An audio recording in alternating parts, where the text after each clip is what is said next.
Quali sono state le preoccupazioni che sono state espresse dal Consiglio Comunale di Trieste e qual è stata la sua risposta in merito alle case di riposo? Sono state, formulate diverse preoccupazioni in ordine a quello che può accadere in questa fase di transizione dopo aver completato un processo complesso, difficile che abbiamo intrapreso, che era fermo da 10 anni, che è quello proprio della revisione dei sistemi e della qualità nelle case, di riposo per anziani della nostra regione. Abbiamo un obiettivo importante, abbiamo detto da quando siamo partiti, abbiamo affrontato questo lavoro difficile che nessuno aveva voluto affrontare prima perché è difficile, però perché abbiamo l'obiettivo di dare una qualità minima a tutti coloro che entrano in una struttura protetta, in una struttura per anziani. Questo comporta che molti si debbano adeguare. Le preoccupazioni sono in questa tempistica. Abbiamo fatto tutto il possibile per rendere questo processo graduale e per consentire a tutti quelli che possono farlo di mettersi in regola con i nuovi standard. Quindi oggi credo che abbiamo fugato anche molte preoccupazioni per gli utenti, assolutamente no, anzi gli utenti sono quelli nei confronti dei quali abbiamo fatto questa cosa per migliorare la situazione. Nei confronti delle strutture diciamo che cerchiamo di mettere in grado le piccole strutture di potersi adeguare, sperando insomma, avendo anche una certa consapevolezza che per molte con il tempo questa cosa sia possibile. Però chi non può fornire un servizio di qualità evidentemente dovrà trovare formule alternative.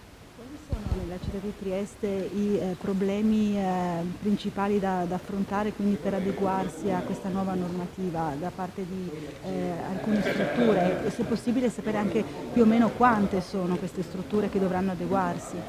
A Trieste abbiamo una situazione che ovviamente anche, rispetto al resto della regione, è legata al fatto che c'è la popolazione più anziana della regione e non solo della regione e quindi ci sono numerose strutture, di media e grande dimensione che sono già altamente, qualificate, poi ci sono molte strutture, numerose strutture, non so se il numero esatto adesso non lo so, ma insomma sono molte, anche perché alcune hanno proprio dimensioni piccolissime e che evidentemente sono le più toccate forse da questo cambiamento.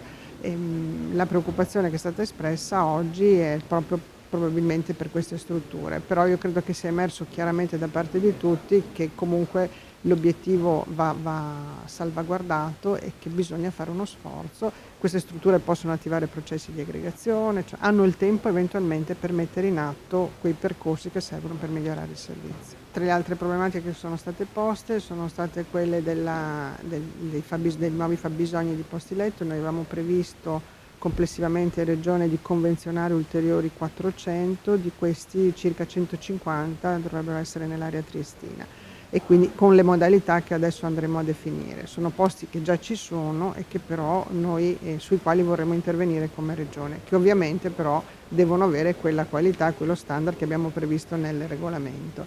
E l'altro tema posto è quello dei medici all'interno delle strutture, un tema noto sul quale io sto lavorando da molto tempo, con i medici di medicina generale che sono quelli che per contratto nazionale garantiscono la presenza all'interno delle strutture. Molte strutture stanno chiedendo di migliorare la presenza di questi professionisti e ci stiamo lavorando sul tavolo di trattativa con gli interessati.